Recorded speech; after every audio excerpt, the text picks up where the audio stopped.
ಎಲ್ರಿಗೂ ನಮಸ್ಕಾರ sir. Welcome to R K properties. ಇವತ್ತು ಚಳ್ಳಕೆರೆಯಿಂದ ಸುಮಾರು 20 ಕಿಲೋಮೀಟರ್ ದೂರದಲ್ಲಿರ್ತಕ್ಕಂಥ ಟಾರ್ ರೋಡ್ ಅಟ್ಯಾಚ್ 4 ಎಕರೆ ಜಮೀನನ್ನು ನೋಡೋಕ್ಕೆ ಬಂದಿದ್ದೀನಿ.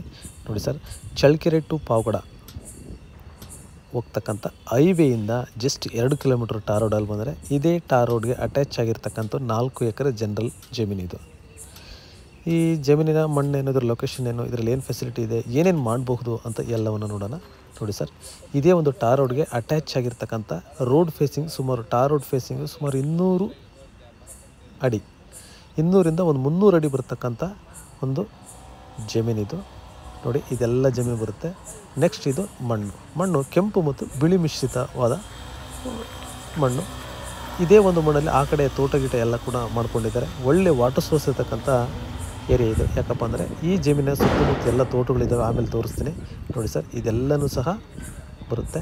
ಇಲ್ಲಿ ಮೇಯ್ನ್ ಏನಪ್ಪ ಅಂತಂದರೆ ಇದು ಕೋಳಿ ಫಾರಮ್ ಮಾಡೋದಕ್ಕೆ ತುಂಬ ಉಪಯುಕ್ತವಾದ ಜಮೀನು. ಯಾಕಂದರೆ ಪೂರ್ವ ಪಶ್ಚಿಮ ಸುಮಾರು ಒಂದು 400 ಮೀಟ್ರ್ ಇದೆ.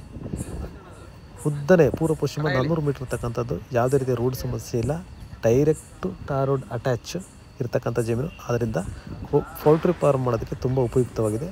ನೆಕ್ಸ್ಟ್ ಏನಪ್ಪ ಅಂದರೆ ಇನ್ನೊಂದು ಉಪಯೋಗಪ್ಪ ಅಂತಂದರೆ ಇದರಲ್ಲಿ ಏನಾದರೂ ಫ್ಯಾಕ್ಟ್ರಿಗಳು ಅದು ಇದು ಏನಾದರೂ ಕೂಡ ಮಾಡ್ಕೋಬೋದು. ಇದು ನೆಕ್ಸ್ಟ್ ಇದರ ಒಂದು ಬೆಲೆ ಬಂದುಬಿಟ್ಟು ಇವರು 19 ಲಕ್ಷ ಹೇಳ್ತಾರೆ. ಕೂತ್ಕೊಂಡು ಮಾತಾಡಿದರೆ 1-1.5 ಲಕ್ಷ ಕಡಿಮೆ ಆಗಬಹುದು. ಅಂದರೆ ಒಂದು 17ವರೆಯಿಂದ 18 ಅಥವಾ 18ರಿಂದ 18ವರೆ, 17ವರೆಯಿಂದ 18ವರೆ ಹೆಚ್ಚು ಕಡಿಮೆ ಆಗ್ಬೋದು. ಡೈರೆಕ್ಟ್ ಓನರ್ ಟು ಓನರ್ ಹತ್ತೆ ಕೂರಿಸ್ಬಿಟ್ಟು ವ್ಯಾಪಾರ ಮಾಡಿಸ್ಕೊಡ್ತೀವಿ. ನೋಡಿ ಸರ್, ಇದೆಲ್ಲನೂ ಹಿಂದ್ಗಡೆ ಅದೆಲ್ಲ ತೋಟ ಕಾಣ್ತಿದೆ. ಅಗ್ರಿಕಲ್ಚರ್ ಸಹ ಇಲ್ಲಿ ಮಾಡ್ಕೋಬೋದು. ಮತ್ತು ಬೇರೆ ಬೇರೆ ಕಮರ್ಷಿಯಲ್ ಆಕ್ಟಿವಿಟೀಸ್ ಕೂಡ ಈ ಒಂದು ಜಮೀನು ನಿಮಗೆ ಉಪಯೋಗ ಆಗುತ್ತೆ. ತುಂಬಾ ಚೆನ್ನಾಗಿರ್ತಕ್ಕಂಥ ಜಮೀನು. ಒಂದು 17ವರೆಯಿಂದ 18ವರೆ ಅಷ್ಟಕ್ಕೆ ಆಗುತ್ತೆ. 4 ಎಕರೆ ಬರುತ್ತೆ. Thank you sir, thank you very much. ಎಲ್ಲರಿಗೂ ಒಳ್ಳೆಯದಾಗಲಿ. Thank you.